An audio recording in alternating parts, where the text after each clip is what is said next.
Mas ainda que nós, ou um anjo dos céus, pregue um evangelho diferente daquele que lhes pregamos, que seja amaldiçoado. Como já dissemos, agora repito, se alguém lhe anuncia um evangelho diferente daquele que já receberam, que seja amaldiçoado. Amém? A igreja pode sentar-se. Eu quero intitular esta mensagem, Cuidado com o falso evangelho. Esse é um dos temas que Paulo fala aqui. Eu quero aqui, irmãos, estar com um pano de fundo, falando um pouquinho a respeito dos Gálatas, né?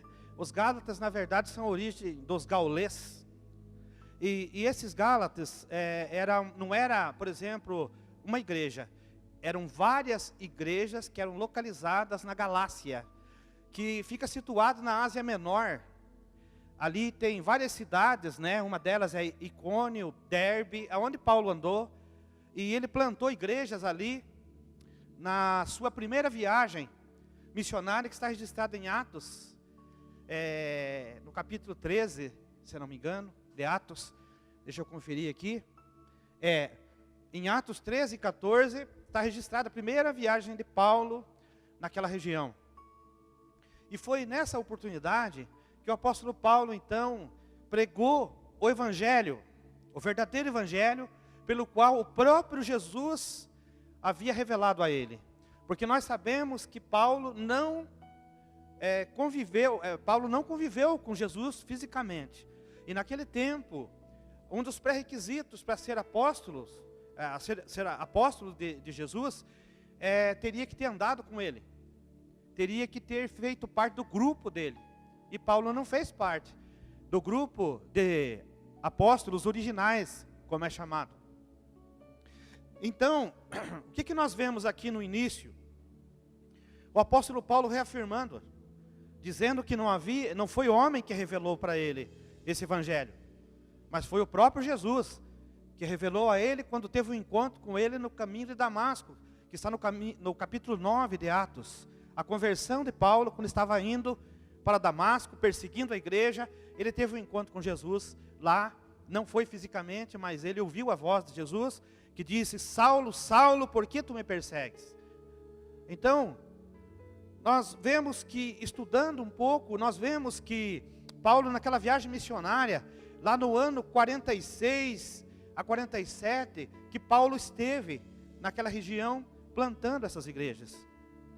E quando Paulo então plantou as igrejas, ele ensinou aqueles irmãos gauleses. Ele ensinou com o verdadeiro evangelho. Só que nós vemos aqui que essa carta aos Gálatas foi escrita entre anos 50 depois de Cristo ao ano 55 mais ou menos. Então Paulo escreveu para eles por quê? Porque quando Paulo passou por lá e ensinou o verdadeiro evangelho, um grupo de judeus que ficou conhecido como judaizantes, esse grupo de judeus, aonde Paulo havia passado, eles chegaram semeando um outro evangelho, um falso evangelho, usando as mesmas palavras. E aqui o texto diz que eles entraram como espiões no meio dos cristãos, aonde havia sido ministrado o verdadeiro evangelho através de Paulo. Eles se infiltraram, fingindo também ter aceitado que realmente a salvação em Deus é pela graça, mediante a fé, sem o sacrifício da lei, não era preciso fazer. Eles fingiram e eles deram que também de convertidos, mas na verdade eles estavam como espiões infiltrados na igreja cristã primitiva, porque eles queriam distorcer. Por isso que Paulo aqui escreveu, por isso que ele disse aqui, olha, o evangelho que eu anunciei para vocês é o verdadeiro evangelho, que outro que foi anunciado a vocês, que seja amaldiçoado, ou seja, tem uma versão que fala anátema, que não tenha valor nenhum. Qualquer um que querer anunciar um outro evangelho que não seja esse, que seja anátema. E qual que era o intento desse grupo de judeus conhecido como judaizantes? Eles queriam que os novos cristãos, porque nesta região, irmãos, tinha muitos gentios. Gentios são aqueles que não são judeus, de outras nações, são gregos e outras nações. E Paulo foi levantado o apóstolo dos gentios, para anunciar para essas pessoas. Só que o que acontece? Esses judeus, pelo fato deles seguirem o ritual da lei, em cima da lei, em cima do pedido, como diz assim, eles procuravam fazer. Só porque nós sabemos que a lei de Moisés, através da lei, nenhum homem se salvou através da lei. A lei, ela serviu para quê? Para mostrar como um homem olhar no espelho e dizer assim, sozinho eu não consigo. A lei mostrou, irmãos, que é impossível o homem, por si só, por obedecer às leis, mesmo dada por Deus, se salvarem. A salvação é pela graça, mediante a fé. E relacionado com a salvação, nós não precisamos fazer nada, porque a obra que Jesus fez, e fez muito bem feita. Mas o que aconteceu? Esse grupo de judeus queria impor que eles obedecessem à lei também, podiam seguir o novo evangelho, as boas novas que Paulo tinha anunciado, mas que era preciso eles também obedecer às doutrinas das leis de Moisés. E a principal que eles queriam que eles seguissem, os novos cristãos, eram ser circuncidados. Todos aqui sabem, né, o que é circuncidar-se, né? Se alguém não sabe, circuncidar-se no Antigo Testamento, era o texto que nós lemos falou sobre isso. Falou a apresentação de Jesus, mas Jesus foi circuncidado. O menino homem era cortado o crepúsculo, né, do pipizinho ali. Todos da casa de Abraão foi circuncidado.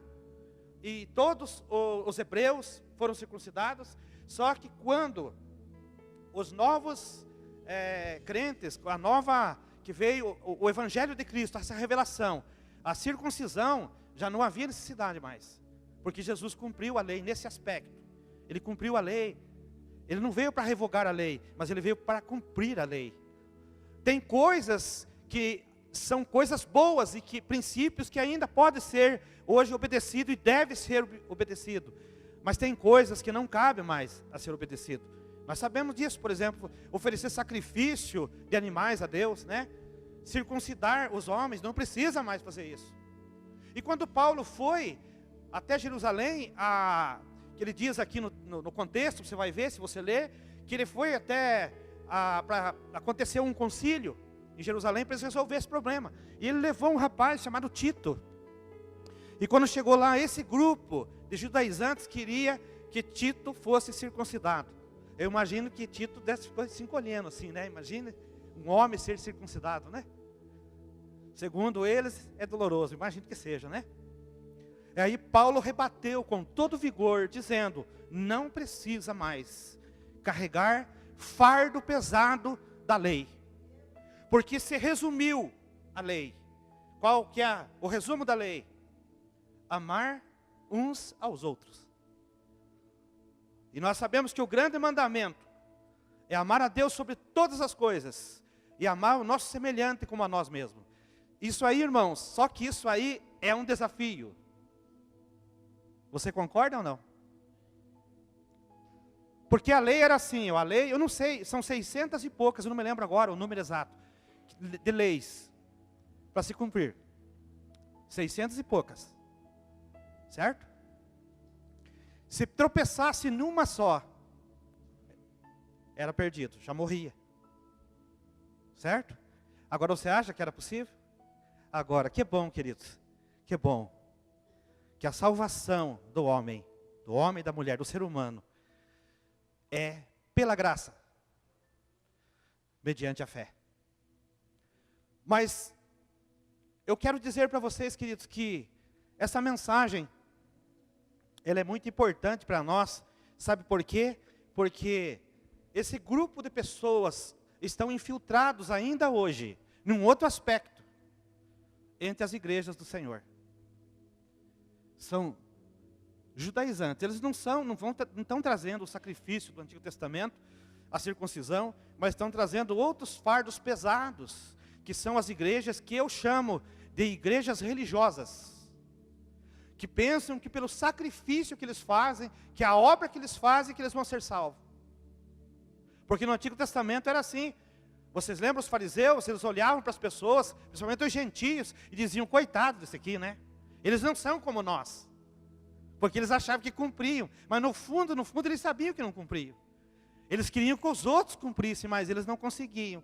Agora, eu pergunto para você, você conhece alguém do tempo presente que chega para você e diz assim, viu, mas para ser crente tem que ser assim, assim, assim. Um monte de proibição.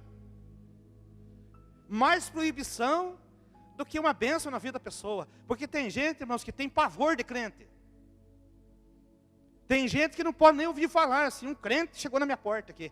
Sabe por quê? Porque eles continuam com a mensagem da década de 50 e 60. Que as igrejas iam, em vez de evangelizar uma pessoa, chegavam apontando os defeitos da pessoa, apontando o dedão. E quando o novo convertido era levado para a igreja, eles exigiam que a pessoa vivesse igual os que tinham 5, 10 anos de igreja, exigiam. O novo convertido não sabe ainda. O novo convertido tem que ser discipulado. Entendeu? E é esse tipo de pessoas e tipo de igrejas, porque igrejas são pessoas. Tem surgido, irmãos, muitas denominações no Brasil e no mundo, que cada absurdo que eles impõem, e tem gente que obedece. Cada absurdo, irmãos, que não é bíblico. E eles obedecem. Eu digo para vocês, não é o mesmo espírito que agia na vida dos judaizantes, querendo impor fardo pesado na vida dos cristãos. Tem gente hoje que quer pôr fardo pesado na vida das pessoas, irmãos. Nós vemos que de forma intencional, pessoas são manipuladas.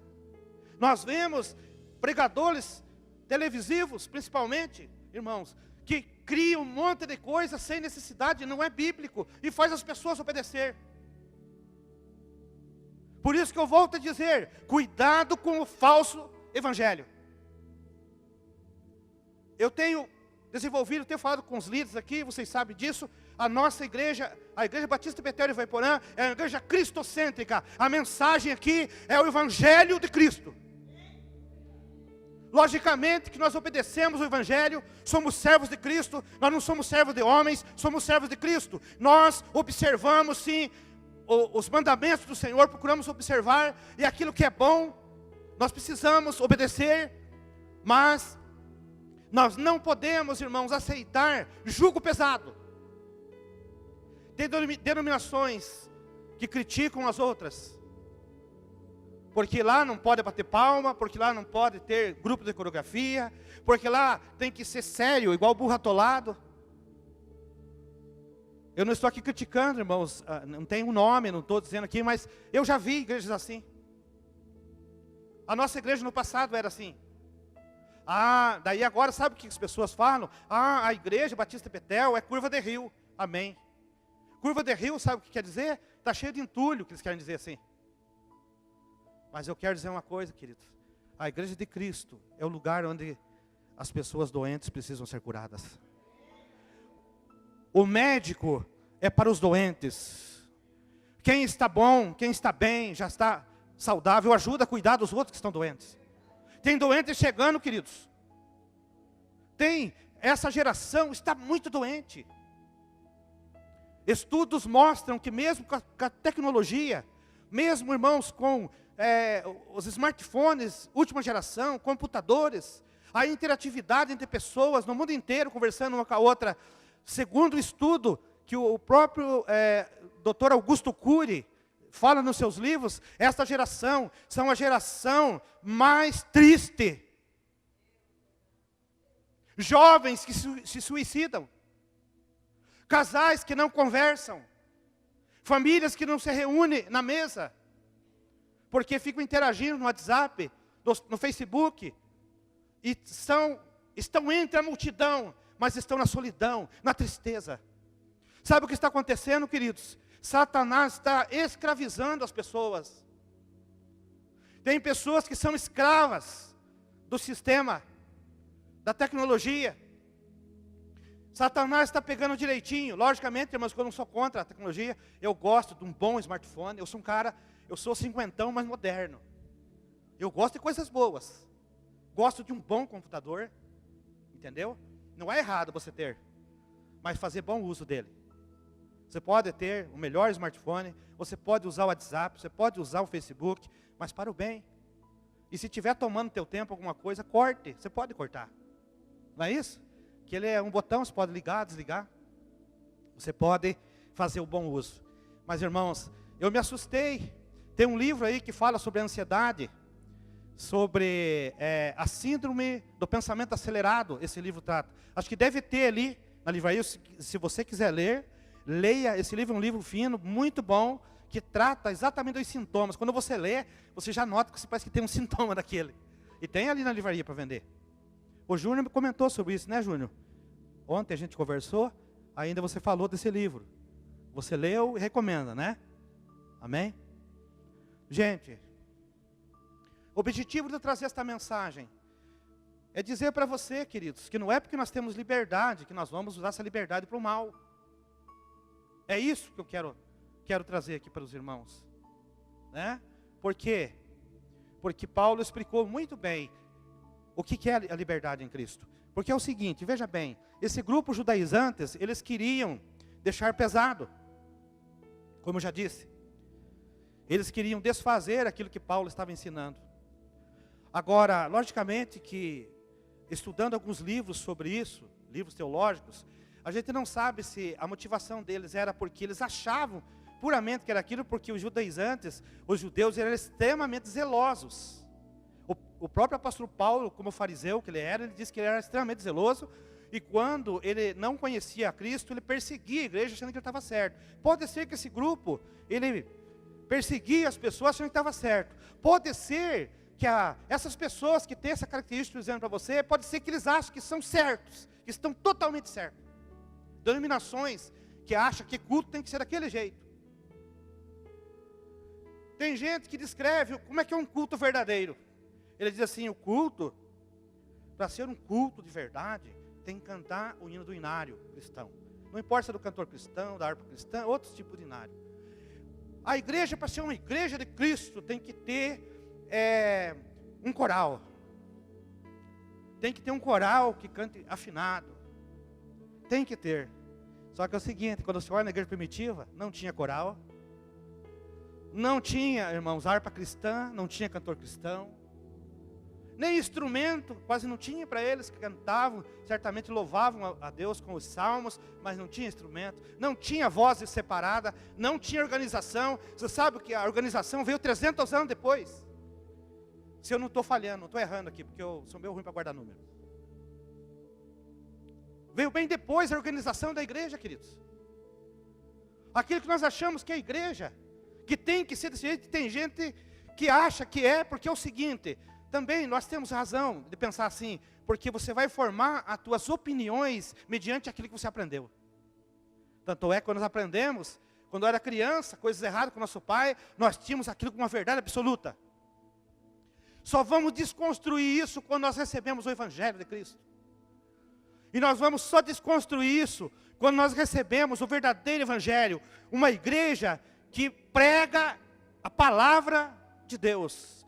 A palavra cristocêntrica, o Evangelho de Cristo. Porque tem muitas igrejas que não estão pregando o Evangelho, irmãos. E quando prega o Evangelho, é um falso Evangelho. Ele adiciona coisas que não tem, ou tira coisas que tem. Eu não quero fazer parte dessas igrejas, desse tipo de obreiros corruptos, porque eles vão se ver com o Senhor, porque ninguém vai escapar de estar conversando com Ele, com Jesus Cristo. E por isso que Paulo foi lá, irmãos, pagar preço pelos Gálatas, e escreveu para eles, né, dizendo, instruindo eles, sabe por quê?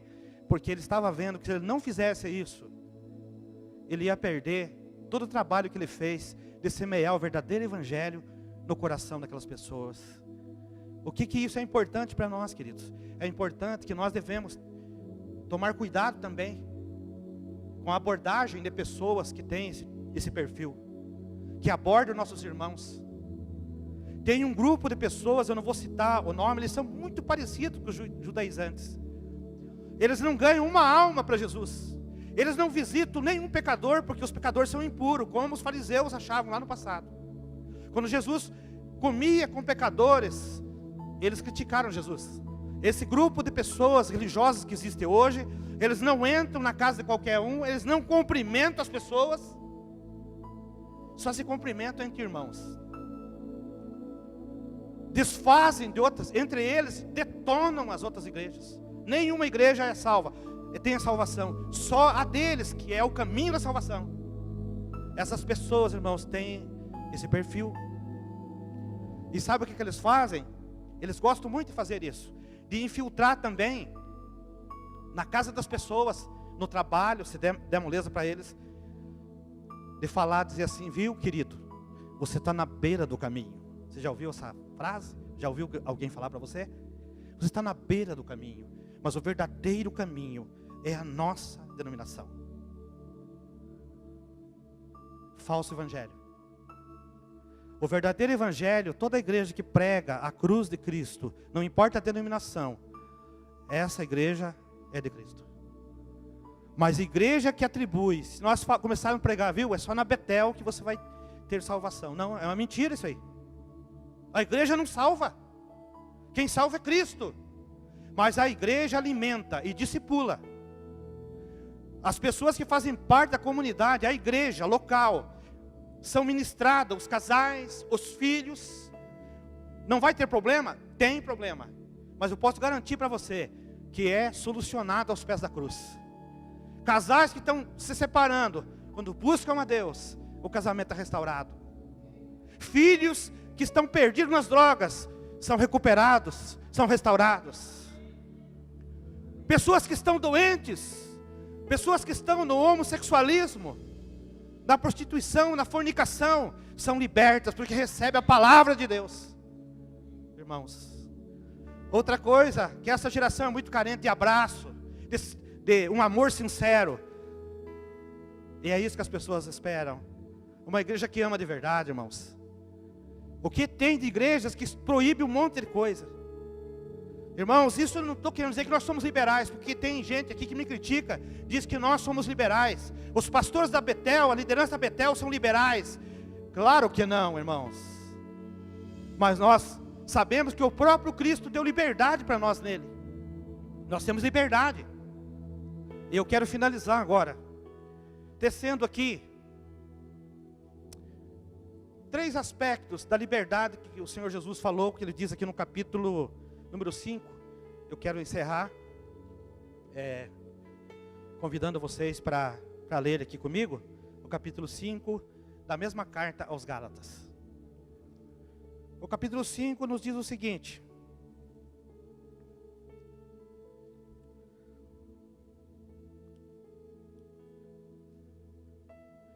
o capítulo 5, versículo 13 apenas, porque nós queremos, eu não vou ler inteiro, porque nós não temos tempo. Diz assim: irmãos, vocês foram chamados para a liberdade, mas não use a liberdade para dar ocasião à vontade da carne. Ao contrário, sirvam uns aos outros mediante o amor. Toda a lei se resume num só mandamento: ame o seu próximo como a si mesmo. Mas vocês se mordem e se devoram uns aos outros. Cuidado para não se destruírem mutuamente. Eu não li o contexto, porque não dá tempo de nós ler. Mas aqui o apóstolo Paulo estava dizendo, o apóstolo Paulo ficou sabendo do que estava acontecendo lá também. Irmãos, e esse sintoma nós vemos. O nosso irmão não é o nosso inimigo. Nós devemos amar uns aos outros, respeitar a opinião uns dos outros, instruir aqueles que não têm conhecimento da verdade, socorrer os que são fracos. Irmãos, nós temos uma caminhada a mais, você que tem uma caminhada a mais, eu já vai fazer 30 anos. Você deve, ao ouvir um imaturo, você deve pensar 10 vezes o que isso vai falar. Você tem que medir a estrutura dele, amar ele, Mas o que acontece, a gente vê pessoas, às vezes, que já têm uma caminhada. Eu já me deparei com muitas pessoas assim, que descem ao nível de um novo convertido, e entra na onda, irmão, fica magoado. Não faça isso, querido. Isso é imaturidade. Quando nós descemos, não é que o irmão seja menor do que nós, ele é menor em conhecimento, em experiência cristã. Nós estamos aqui para instruí-lo. Por isso tem que saber como é que conversa com o novo convertido. Temos que saber como conversa com uma pessoa, não é só novo convertido, com aqueles que são imaturos. Eu tenho me deparado com pessoas imaturas, que têm muito tempo de igreja. Eu tenho me deparado com isso. E eu também já tive sintomas de imaturidade. E se não cuidar, eu tenho ainda. Mas sabe o que nós precisamos, queridos? Buscar a maturidade. Não deixar se levar por falso evangelho. Eu recebi alguns vídeos, irmãos, de irmãos pelo menos um que esteve aqui um tempo, não chegou nem a ser membro da igreja, mas congregou um tempo aqui com nós, de repente está no mundão por aí, que eu saiba ele está no mundão. Mas um dia ele passou um vídeo para mim criticando a doutrina que nós pregamos. Certo? Falou, assista lá, pastor, e veja lá, o que esse homem está falando aqui, Eu fui verificar, tudo contra aquilo que nós pregamos. E alguém lá intencional, né? Aí eu pensei comigo, e nem respondi ele, irmãos.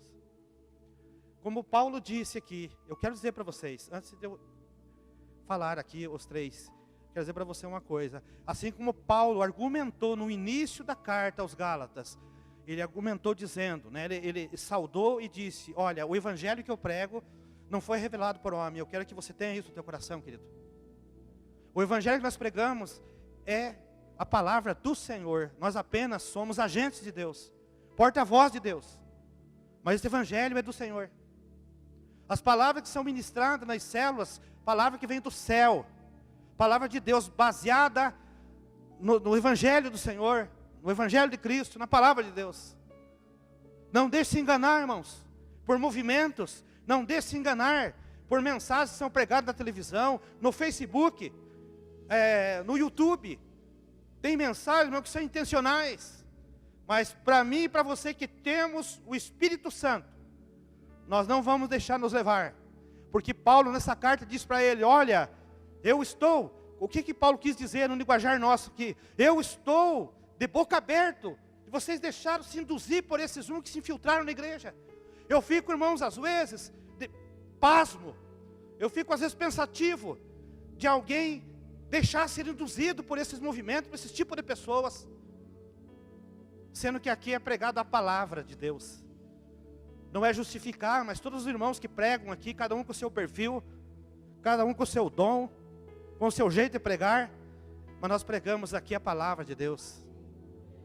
E por isso, queridos, eu quero aqui dizer para vocês, né, baseado nos versículos que nós lemos aqui, o que é uma liberdade em Cristo? O que Paulo quis dizer, ter liberdade em Cristo? Que aqueles espiões queriam sondar a liberdade, provavelmente estavam com inveja também, porque eles tinham que obedecer a lei, na mente deles, eles eram escravos emocionais. Tem gente que são escravos emocionais no dia de hoje. Elas têm que ser libertas daqueles pensamentos, eles continuam fazendo aquelas coisas, religiosos, e aí não são felizes, irmãos. Não pode rir, não pode conversar, não pode fofocar, mas uma conversa saudável, tem tanta coisa para a gente conversar, mas não pode. Tem algumas igrejas que não pode.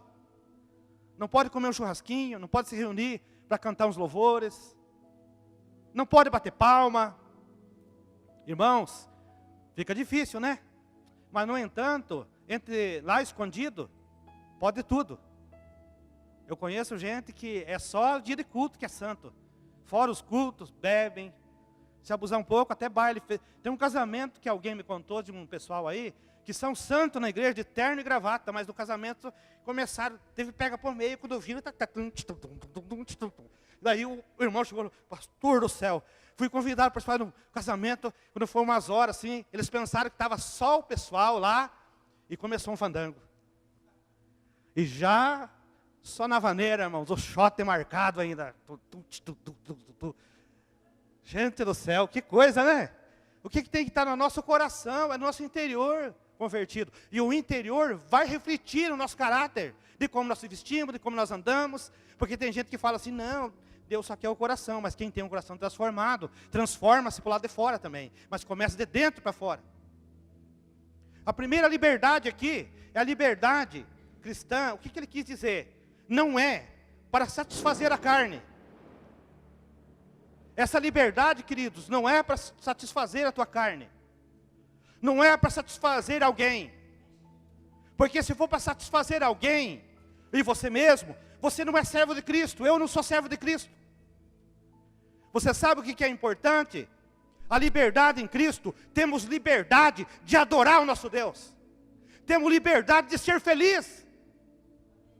Temos liberdade de abraçar uns aos outros. Temos liberdade de pôr a cabeça no travesseiro e dormir dizendo assim, eu sou salvo, mediante a graça, pela fé. Não é mérito meu, porque se dependesse de mérito meu, eu não me salvaria.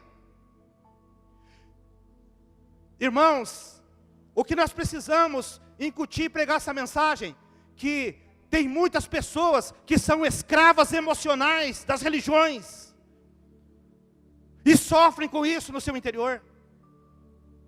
São escravizadas.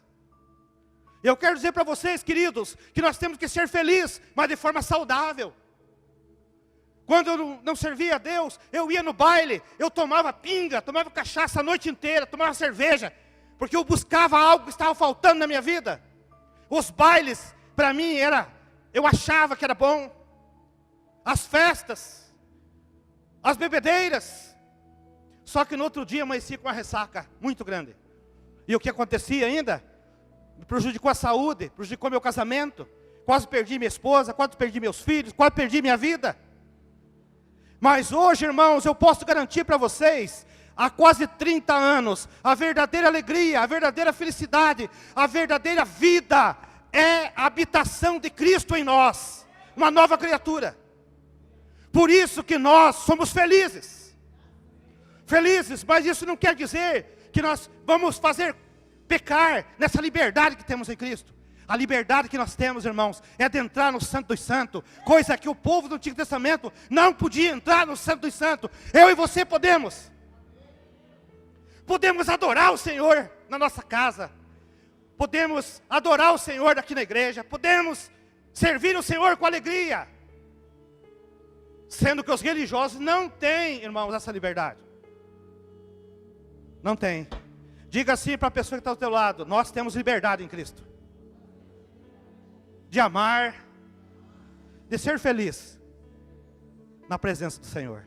Amém? A segundo aspecto aqui que ele disse, a liberdade cristã não é para explorar o nosso próximo. Não. A nossa liberdade, querido, não é para explorar. Não é para sobressair, não é para ter orgulho sobre o nosso irmão, de qualquer coisa, porque nós não temos nada, quando partimos não vamos levar nada. Vai ficar para os herdeiros, vai ficar para os sucessores, mas o caixão é pequeno, não cabe quase nada, irmãos, cabe só o camarada ali. Eles estão economizando tanto, irmãos, as funerárias, que eles estão colocando o terno só com a parte da frente agora. Você sabia? Representa que o defunto está bem vestido, gravatona, mas atrás só um buraco. O terno vai até o caixão ali só, a parte da frente. Para economizar. Estão fazendo isso, principalmente, logicamente, que isso estou dizendo, principalmente as pessoas mais pobres, que não podem pagar, né? Estão fazendo isso, irmãos. Porque o que importa hoje é money, dinheiro. Hoje a medicina não quer curar ninguém, quer explorar as pessoas. Ganhar dinheiro. As funerárias faturam muito, né? Mas lógico, eles fazem um trabalho bem feito, precisa, né? Precisa ter aqueles que fazem isso. Mas irmãos, sempre nós vemos, infelizmente, por que esse tópico é importante, a liberdade que nós temos? Nós vemos, irmãos logrando um ao outro. Eu estou falando de uma maneira geral, não estou falando dos irmãos aqui, viu? Explorando como pode, irmãos. Um dia, eu fui logrado também, irmãos. Entendeu? Mas ai daquele que lograr um servo de Deus. Vou começar a assustar agora, né? Irmãos, não. Nós temos que pensar antes de qualquer coisa, né, pensar no nosso irmão. Você que vende produto, você que é revendedor, você que tem o teu produto, não é pecado você colocar a tua margem, pode colocar, se há um mercado de aceitação no preço, ganhar 200%, amém. Porque aqui no Brasil é assim, irmãos. Para nós a gasolina aqui custa R$4, 4 e pouco, lá para a Venezuela, não é isso? Custa R$1,50. Mas nós aceitamos pagar 4, né? Então é assim. A lei daquela vai que cola, né? Entendeu? Mas só que uma coisa é certa, irmãos, nada melhor do que pôr a cabeça no travesseiro e dizer assim, puxa vida, eu não tenho a minha consciência pesada, porque eu tenho abençoado meus irmãos. A última aspecto da liberdade cristã que Paulo disse nesse texto é, a liberdade cristã não é para ignorar a lei. A lei que eu já disse que foi resumida.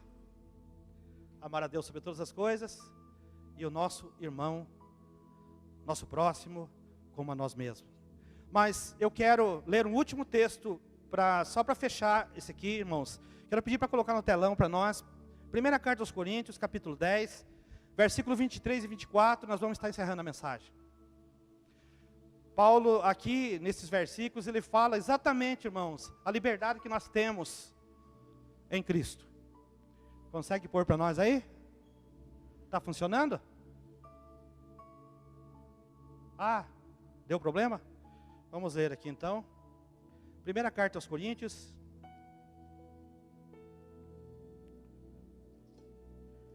Capítulo 10. Você que está com a Bíblia pode acompanhar aí. Versículo de número 23.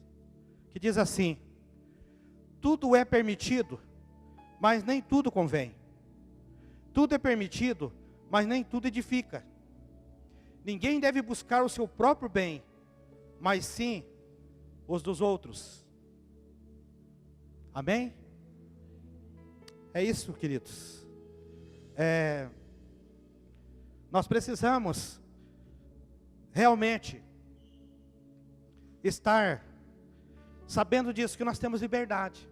Mas não é por isso que nós vamos bagunçar o coreto. Não é por isso que nós vamos pecar. Não é por isso que nós vamos deixar de servir a Deus, né? Não. Nós precisamos, queridos, nós precisamos avaliar as coisas. Todas as coisas eu posso fazer, eu sou livre para fazer. Você pode fazer o que você quiser, irmão. Você pode fazer. A igreja aqui não proíbe nada, quem proíbe é a palavra de Deus. Mas tudo que a palavra de Deus proíbe que a gente faça, é para o nosso bem. É para o nosso bem. Pode analisar para você constatar isso que estou dizendo.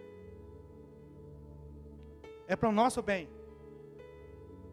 E por isso que nós precisamos ter essa liberdade, mas que temos em Cristo. Mas saber aproveitar a graça. Saber aproveitar essa liberdade maravilhosa que o Senhor nos deu, de forma saudável, honrando o seu nome. Amém, queridos? Vamos nos colocar em pé.